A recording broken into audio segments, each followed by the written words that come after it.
Hi there, everybody. If you are a developer in the process of interviewing for a new job or will be soon, we've got some really important information for you. These tips are always good, Macy, to pass on to people. They are. Just talk a little bit about some of the things people need to keep in mind and focus on. Sure. So what was interesting is with developers in particular, or I guess I should say IT professionals in general, it's really important to keep in mind soft skills, right? Because oftentimes if you get the interview for a tech job, you probably have the tech background. Right. You have those tech skills. That's great. But the in-person interview is the time where you can really show off your personality, your team building skills, your collaborative efforts, your interpersonal communication, those soft skills that people often talk about. So that's what a lot of these points discuss. And that for some people is a struggle. It I mean, is. you know, just because you have the knowledge, actually talking can be hard. Sometimes learning, those tech skills can be easier than learning the interpersonal skills. And I mean, it's true. Yeah, it's totally true. Absolutely. And in terms of examples, things that people need to keep in mind and really focus on. So I talked to a few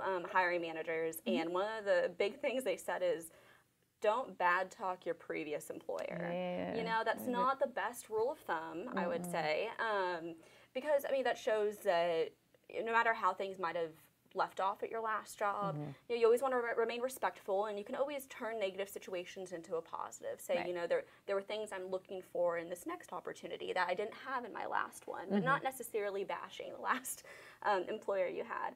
But the main thing they discussed was communication. So developers specifically work very much independently. They're coding independently, they're programming independently. However, what a lot of employers look for are those that can collaborate. So just because you can work independently, think of some examples of ways you've collaborated, because employers really want to see that. They want to know that you can work with other people easily, that you can brainstorm in teams, and that you can do both that independent and collaborative effort. And then one of the last ones that I thought was interesting was jumping to conclusions.